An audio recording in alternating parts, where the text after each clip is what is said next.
This is Daily Blast Live. We're talking about what you're talking about. Get real. No. Y'all, this just is stop. a sham. It's finally here. Drum roll.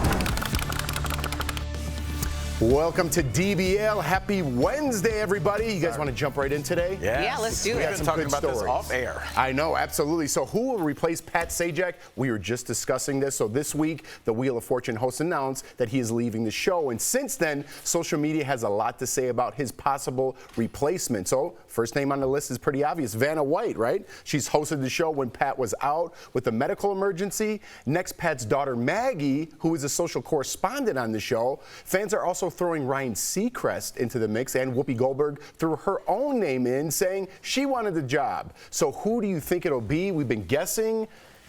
Any guesses, Erica? This is such a tough one. It is. I still got to think about it. I know. All right. Let me throw so many something in. factors. Let me throw something in real fast. Ryan Seacrest has been seen out with the Wheel of Fortune people. His name is high up on the list. Vanna said she would highly consider it. Oh. So I think those are the two front runners, obviously. Am I wrong that Ryan ended Live with Kelly and Ryan? I thought due to some exhaustion and overwork, I thought was the word on the street, at least. I don't know why he would. Because of Kelly Ripa. Oh, I thought it was exhaustion because it's. That's what I'm saying. I'm just kidding. And Go he ahead. does have a really, he says a fiancé was worried about famously him. crazy schedule. But I think, just from what I know of Drew Carey's schedule, it's doable. Right. You shoot 2 shows a day, every other day for a couple months, and then that's a season, and then you're off. And I think if anybody deserves some time off, Ryan Seacrest has been going hard for like 25 years now. I'd like to see someone other than Ryan Seacrest. Well, somebody else who I wish I could take credit for. Our cameraman, Rob, I gotta shout you out. This is such a great really call good. before the show. I agree. He said JB Smoove. I agree. And I thought that was such a great idea. You know that you're nodding your head. You love him from Curb. I love him from Stand Up. JB Smoove, it has this weird crossover that just everybody loves him, and I think he could make a show fun, but also keep it on the rails as well. And you also said Craig Robinson, which I thought was an excellent choice. Do you know what would be great? Because you said JB Smoove, and now I'm going to throw a spin on here. Have it on HBO and let him curse. And make it more edgy. Make it more like, we are a mother. You know what I mean? Yeah. What if the answers were even curse words, too? Make it a little more edgy. Whoa, can I have a vowel and a what? You know? That's not a bad idea. It's really, really not a bad idea. Has there been a game show kind of an... You don't have to cover her up. You don't I think that was good. Look, we got after Tori. That was a good idea. And I did do a game show on the Game Show Network where they encouraged you to drink and partake and have fun. And I don't know how well that went, but it was entertaining. It was a good show. It was a good show. You know what I mean? It was a good show. So I mean, if you were maybe given more parameters because it is on a what do you really feel like saying when you hit that bankrupt? You know what I mean? Oh, yeah. I just feel like Wheel of Fortune, they kind of want milquetoast. Yeah, their audience is a little bit older. They want routine. How about I got one? Jason Biggs. Remember him from American Pie? Oh, that's he not kind of bad. dipped his toe into the hosting ring. Absolutely. Not That's bad. how we had a photo. We don't, but if you see him, you'll recognize him. Yeah, he's kind of an all-American white toast guy. That's a good idea. Isn't that the same thing? I don't think so. White toast is just toast. White toast. We all know what it means. Right here. Okay. It's a photo that is given. It's a photo that has given us all the feels. People magazine released these exclusive reunion photos with the stars of Dallas. It's been 45 years since the show's debut. The cast and director reunited in Palm Springs yesterday. So why do you think all these reunion photos make us feel so good inside? It's nostalgia, and I just hear, like, as soon as we started talking about this story, I could hear Big Mama be like, "What time is it? Baby, go on there and put on Dallas." Like, I just hear it. Like, it makes me smile so much because then I think about, like, the weirdest things. I think about how she would have a glass of decaf coffee, and I would have, like, she would put milk, but she'd put just enough coffee in it to make it a little brown. Oh, wow. And then we'd have, like, half of a grapefruit. Like, I'm thinking of all these things. Like, I can smell. So it's all about the nostalgia and, like, taking you back there. That's really weird weird. The first thing I thought when you said nostalgia was like, it's like when you smell something and it takes you back to like 6th grade and you're like, oh my God, it's Cool Water or Aqua de Gio. Yeah. That's what this is. And it makes you feel good. Man, did everyone not have Aqua de Gio? Aqua de Gio is a good smell. White linen, I say it all the time. I smell it sometimes in the grocery store and I feel like I've got a crush on Stacey Butaro in 6th grade. You know? Shout out. What's up? All right, so speaking of TV shows, Eva Longoria is talking about her show Desperate Housewives and how it wouldn't be able to air in today's world. Eva played Gabby on the show for 8 seasons and says she misses the show, but don't expect a reboot. Take a look. I miss Gabby. I miss being Gabby. She was so fun. She said and did things I wish I could say and do. I don't know if we could do the show today. I think we'd get canceled. I mean, like, not canceled on TV, but like canceled in culture, because it was so groundbreaking and we said and did so many things that were shocking at the time. And I think, I don't know where these ladies would be now in their life. So to be honest, I don't know if you could go back to any show and have something in this 2023 not work out, right? So what other shows do you think going back wouldn't be able to work today? Well, first of all, they were covering up murders and making the murderers the heroes. Oh, is that what was going on? Like, there was all sorts of things going on. But I kind of thought of Martin because in terms of the, like, social climate, there was so much, like, Pam being the villain, even like the Shanae character was like such a minstrel parody on black women. It was like, you know, so there was a lot there that at the time people, you know, it was funny. Now it's like we're more aware. Would Jerome be able to work today? Because I loved him. Jerome was great. Jerome and a half. He was the best. I love Jerome. Bring him back. Oh, he was the best. How about you, Tori? What show wouldn't work today? I love that haircut. What is it? Running. Slow motion. Baywatch? Okay. Baywatch. Why not? Because of what you just did? Yeah, because of not only that, but like just glorifying like bodies and especially women and like, I don't know. I just don't know if it would work today the same way. Do you think we still do that on some level, but kind of hide it? More for sure. Yeah, Selling covert? Sunset is a great example. Yeah, it's covert. You're absolutely right. Yeah. But that was just like that's right in your face. Watch Pamela Anderson just like plainly do that. How about you, Al? You got one? Yeah, but I feel like, and I definitely see where you're coming from. Are you going to speak up for the lifeguards or something? No, well, I think that would, for as many people, would be like they're showing bodies running on the beach. People say, yes, they're highlighting women's bodies or attractive bodies, and they're living their best life, and I feel like there would be pushback. I think when I talk about shows that, when I think about shows that couldn't air today, I'm thinking because of the problematic past that we know and what we were watching on the screen. And a couple things come to mind too. One that just hit me was the Bobby and Whitney reality show, which could never air. I don't even think you can find clips of that. But also the Girls Next Door, the Playboy show with you know, there were what 10 19-year-olds openly dating in a polyamorous relationship with an 80-something-year-old man. That is weird. It's very weird. And if you dig into the annals of what was going on in the Playboy Mansion, there was a 10-part documentary, I believe, on E, ironically, I think. Or on A&E.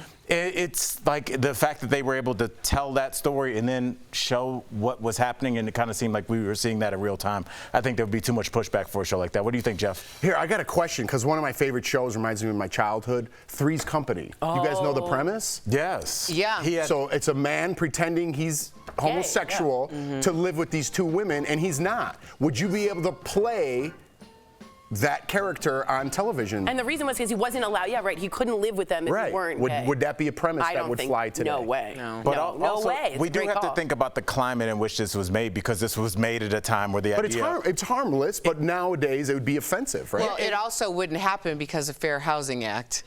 Yeah. I don't know what. Not having a gay person. I was thinking about the actual climate of like what was going on, where it was considered untoward for a straight man by society. It wasn't. I mean, the reason that the Golden Girls was allowed to go ahead was that they were all seen as like except for Blanche, very non-sexual. And like there was a very weird situation in which people could be in a house and not be married in the traditional manner. So they had to find bosom buddies. Also comes to mind, ways to kind of live together if in that climate. Because if it wasn't straight and married, it wasn't going. Yeah, I think if you just look back, someone's going to have a problem with something and it just wouldn't fly. Speaking of problems, Disney is taking a shot at another live-action remake in Bambi.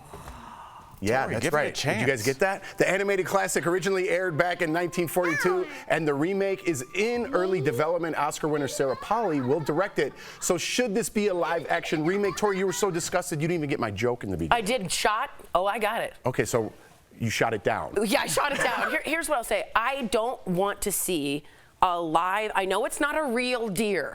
I don't want to see a live action real deer's mother getting shot in the face and seeing a little baby deer cry and weep again. I hated Bambi. I don't want to see it more realistically at all. But doesn't it teach you a little bit something about what's the lesson? Yeah.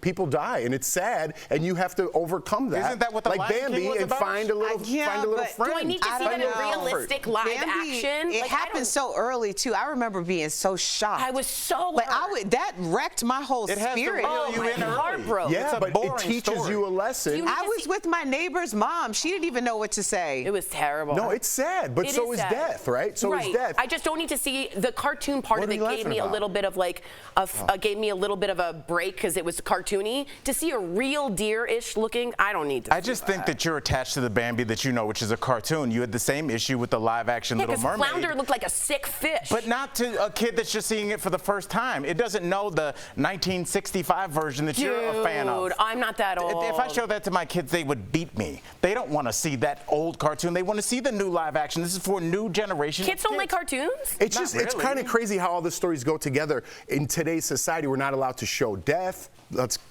pad people from that. Certain characters from our past that we love that was not a problem when we were growing up. We're very speaking of white toast, everything's going to be white toast at the end of the day if we don't allow certain things to get through. Sesame Street spoke about Mr. Hooper dying and spoke about what happens in death in a way that children understood. Bambi shot the mom early without any kind of control. It was loud pop. It was a big pop. It was a loud pop. All right. Coming up on DBL, our interview with actor, comedian, and SNL alum Jay Pharoah. He's telling us about his new movie, The Blackening, and Tori's breaking down all the criticism over Bambi, The Weekend Show, and on HBO. I don't know. Let's go. We got to get out of here. DBL, this show is amazing. There's a lot going on down here. I would have been part of the Mile High Club. Yeah. So on point. But I'm going to have a conversation about what's happening now. Sad, but it kind of also teaches you about that. When kids, if you shield everybody in the real world, this is my only point.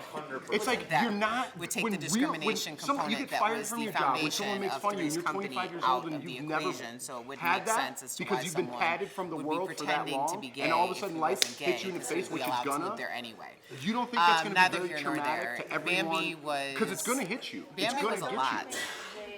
I think maybe I was. No, I don't think so. I don't know. What else about Bambi besides the shooting? It's not. You're going to break your leg. You're going to get made fun of. And maybe I was too young. Maybe it was the fact that I thought I was going to a movie that was like going to be a happy movie that I was used to going to. I was with a neighbor's mom and like two of my neighbor friend kids or whatever, and I just remember being very traumatized by it and coming home and talking about it. No, not at all. Not at all. I don't know. That was just weird.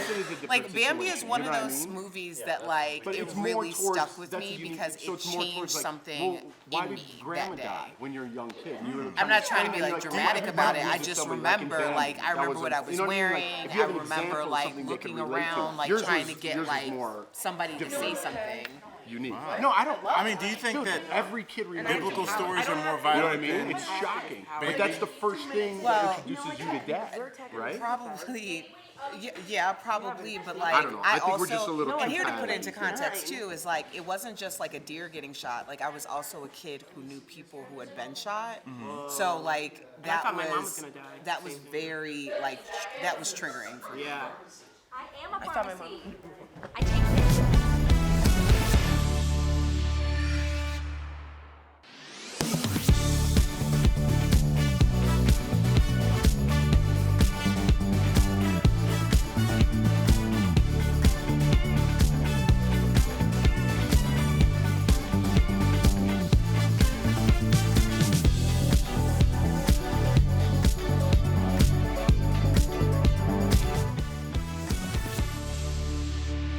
Welcome back. So you know how HBO shows have this reputation for pushing the envelope? Well, their newest show is no exception. The Idol may be pushing the envelope a little too far. Let's talk about it. So it looks like Monday is just around the corner because this show just might be the end of the weekend. Lily Rose Depp, yep, that's Johnny's daughter, and The Weeknd's performance in The Idol is either so convincing that it's uncomfortable to watch, or the show is straight up just uncomfortable to watch, you know, because of the constant nudity and extremely explicit sex scenes. Oh my. The premise of the series is to expose Hollywood's exploitation of young pop stars, but people are like more convinced that this is Hollywood exploitation of a young star, so viewers have been slamming the show for how comically bad it is. And I'd love to see Lily Rose Depp making her big acting debut as Jocelyn in the show. But I think everyone can agree when I say, I just don't need to see like every part of her. Nope. But it's not just Lily. The Weeknd is giving people major creepy vibes. Lily Rose even said there were times on set she steered clear of him when he got in the zone of his character. Huh? But I'm personally more freaked out by the director Sam Levinson. So Sam is well known for directing Euphoria and his interesting style. And by interesting, I mean cramming in as much explicit content as possible. Wow. But I think this presents a bigger question for us. It seems like we continue to see more and more nudity and sex in new movies and TV shows, but how far can they push the envelope without seeming to only make it about shock value? I'll let you think on that one, and if The Idol is your new favorite show and you totally disagree with me, let me know with hashtag #I'mActuallyTori. We'll be right back.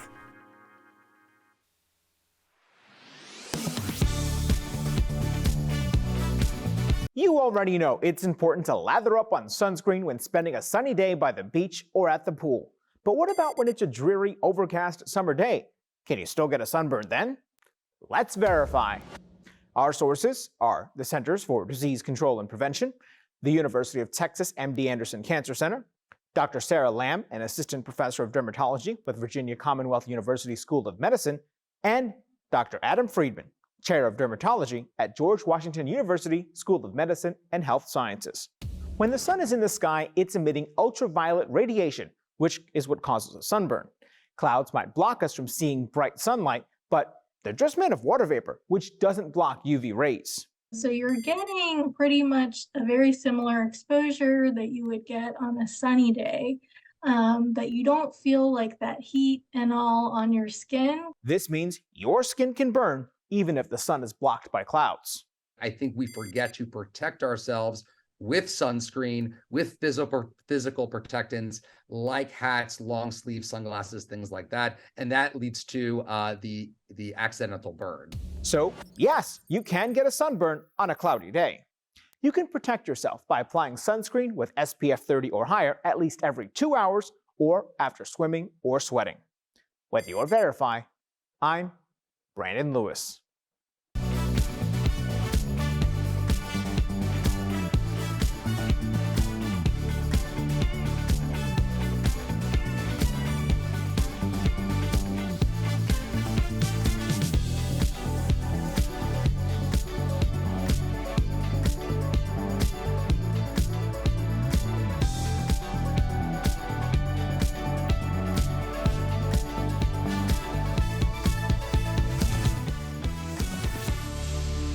Put your hands up that you shoot with, count your loot with. But we don't on Juneteenth.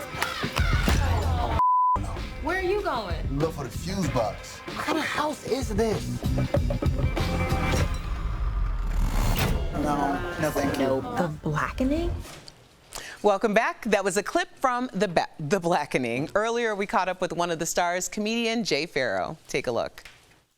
First of all, from everybody here, congrats on your new movie. It's The Blackening. It's a scary, funny movie with an all-black cast. Yes. Takes place on Juneteenth. Shout out to that. But everybody wants to know, now, does this guarantee that a black character will still be the first to die? Hey, man, you just... Look, I know what you're trying to do, but you just gonna have to come and see if that's the ongoing narrative, you know? Hey, mystery is sexy, so that answer I just gave you was attractive as hell. What makes the killer in this movie different from other scary movie villains? You've never seen somebody trying to take out a whole bunch of black people in a horror film. And forget the killer, man. The movie is just different. It's something that's never been done before. You know, all black cast, and then different representations of black folks all across the black spectrum. You know, and this movie breaks down a lot of different stereotypes and things of that sort.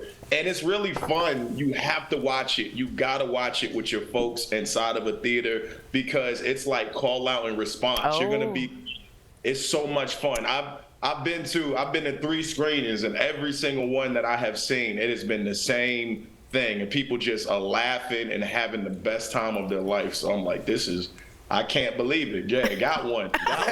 This is good. Congrats. Well, I look forward to yelling at the screen, but that's no different than any other movie I go to anyway. So your big break was Saturday Night Live, and you were very vocal about the show's lack of representation.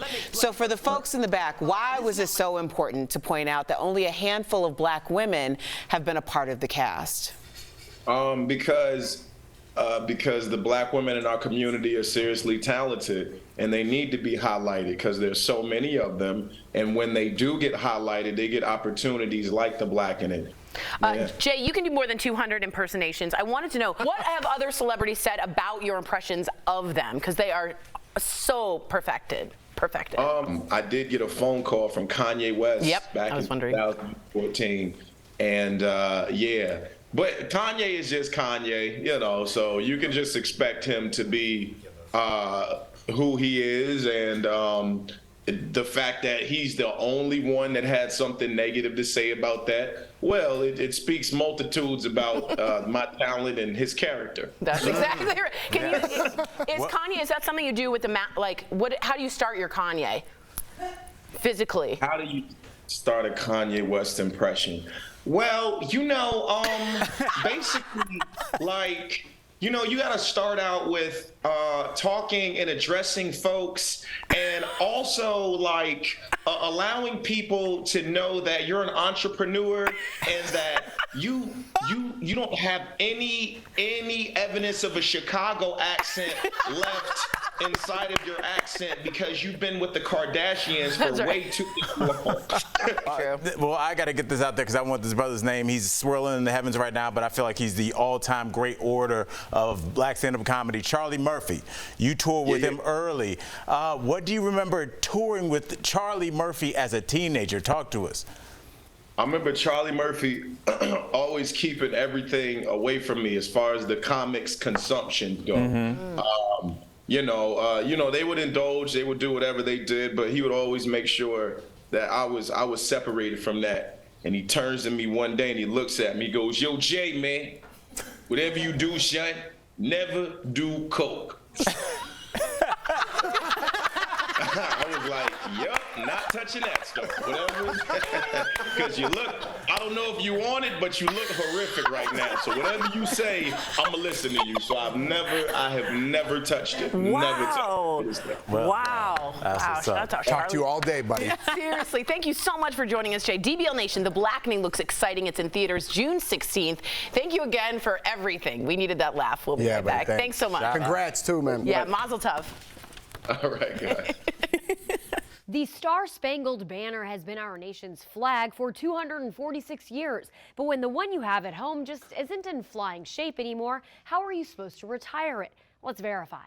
Our sources are the U.S. Flag Code, Department of Defense, Veterans of Foreign Wars, and Ann Byers, Program Manager for Youth Education and Civics at the American Legion. U.S. Flag Code states that the flag should, quote, be destroyed in a dignified way, preferably by burning. But burning a flag can send mixed signals, and burning synthetic flags can pose health and environmental problems. Flags can be recycled or buried. For example, some funeral homes will cremate retired flags with the remains of veterans. Organizations like the American Legion can help with proper flag retirement. On Flag Day, June 14, a lot of our 12,000 posts will have a flag retirement ceremony. They are presented one by one, and they are saluted, and then they are retired. Your local public works department, VFW post, and funeral home may also accept old flags. We have links to local resources on our website. With your Verify, I'm Abby Larico.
Welcome back. As summer approaches and it gets hotter outside, you need to help your car keep cool. That's today's Auto Alert, sponsored by Ox Car Care. First, make sure your coolant system is in good shape. A malfunction or a leak will cause the coolant to not circulate properly. Next, check your temperature gauge. This will regulate the amount of coolant flowing through the engine. And lastly, get an oil change. Motor oil helps to remove excess heat from the engine. Ox Car Care is dedicated to providing you with an amazing auto protection plan experience that works with your budget. If you're looking for better car care, give them a call today at 800-687-1821. Oil changes. That's my mom's #1 advice. I'm telling you, I can hear my dad, the late great Otha Jackson, saying all those things. I pushed an oil change once and then never again. So yeah, go with that advice. Trust me. We'll see you guys tomorrow, same time, same place.